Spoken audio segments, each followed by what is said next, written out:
Bonjour les amis, aujourd'hui je vous montre un peu cette invasion de pucerons et de cochenilles. J'ai traité au savon noir et à l'huile de colza, mais après voilà. Et je vais vous montrer les fourmis qui, voilà, là on voit bien la cochenille, mais il y en a de partout. Là c'est sur le sautigna, voilà, on voit les pucerons. C'est gavé de pucerons, surtout des pucerons verts et il y a un peu des pucerons noirs sur toutes mes jeunes pousses. Donc là, c'est sur la haie de Sautigna. J'ai quand même envoyé sur toutes les jeunes pousses. C'est gavé de cochenilles et de pucerons. Tiens, il y a encore une cochenille. Là, j'ai pris au hasard, vous voyez. Regardez, il y a encore la cochenille. Les pucerons, une partie est morte parce que j'ai quand même, comme je vous dis, envoyé pas mal de savon noir et d'huile de colza.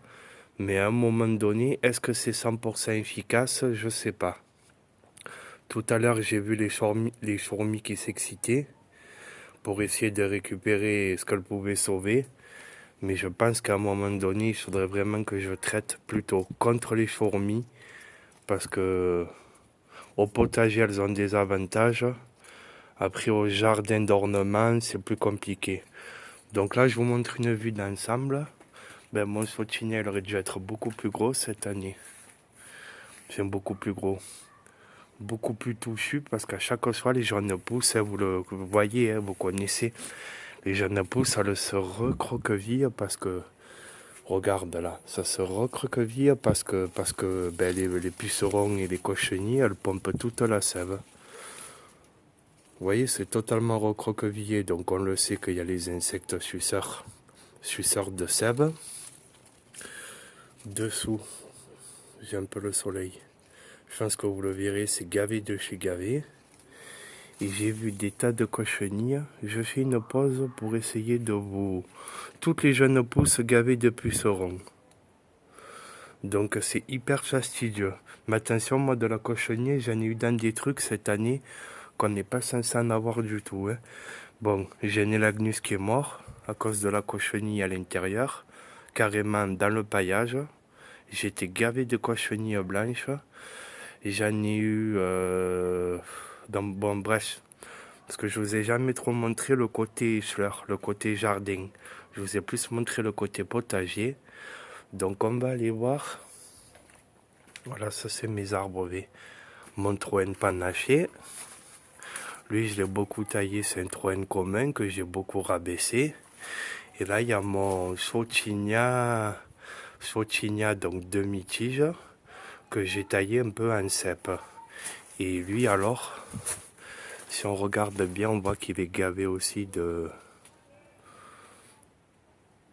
Désolé si ça... Je fais pause pour essayer de vous fixer un coin.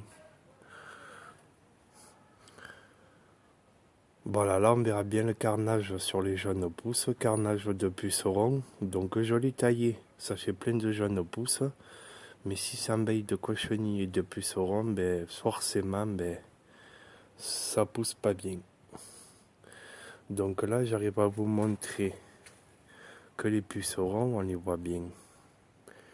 Mais j'ai vu des endroits où c'est gavé de cochenilles. C'est juste qu'il faudra arriver à vous tenir la bonne branche. C'est gavé de pucerons. Bon, la plupart, ils sont morts, hein, avec le savon noir et l'huile de colza. Je vais essayer de vous trouver un nid de cochenilles parce que, à vue d'œil, j'en ai vu une trentaine rien que sur les deux sautignas. Rien que sur les deux sautignas, attention, hein. Oh là, je pense que je vous ai fait une pioche. Et tout à l'heure, j'ai vu les fourmis qui s'excitaient.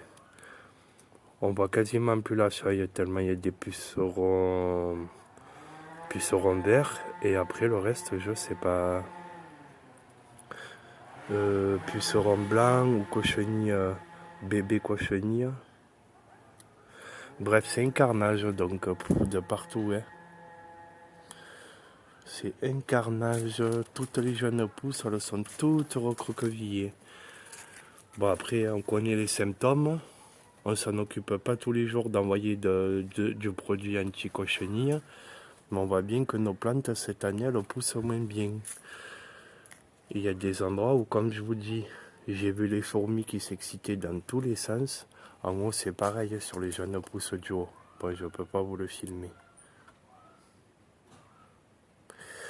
Je fais une pause pour essayer de vous trouver un amas de cochenilles. Parce que je peux vous dire qu'il y en a beaucoup. Elles ont l'air mortes, elles ont l'air. Dessous, c'est sympathique aussi, hein, le dessous de l'arbre. J'espère que vous verrez. Tac, on envoie la cochenille à peu près vers le milieu. Cochenille, puceron, c'est un carnage. Je vous fais une vue d'ensemble. On verra ce qu'on verra. Là, c'est gavé aussi. Ah tiens, on voit une fourmi là. Si vous la verrez, ben, la fourmi, elle vient un peu repérer les dégâts, quoi. Hein. Donc, voilà. On va aller voir ailleurs. Eh ben, pour vous finir la vidéo, les amis, je vais vous montrer mon invasion de cochenilles que j'ai eu, mais dans le paillage.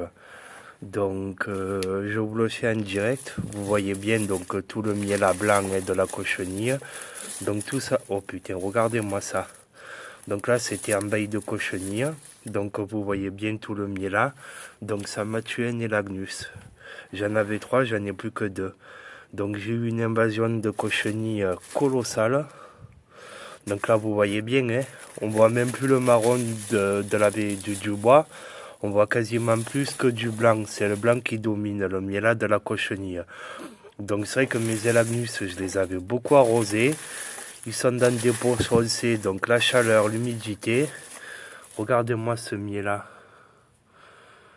Elles y étaient au début, hein. Là je les vois plus, mais c'était gavé de cochenilles. Donc tout ça, le pire c'est que c'était même pas dans les arbres et dans les végétaux.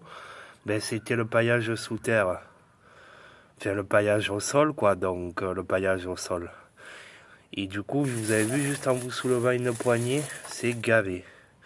C'est même plus marron du bois, c'est blanc de la cochenille, quoi. C'est impressionnant. Bon, il faut que j'aille le jeter, ça, je pensais. En plus, j'en ai mis plein les mains. Je vous montre vite fait mes élagnus qui survivent.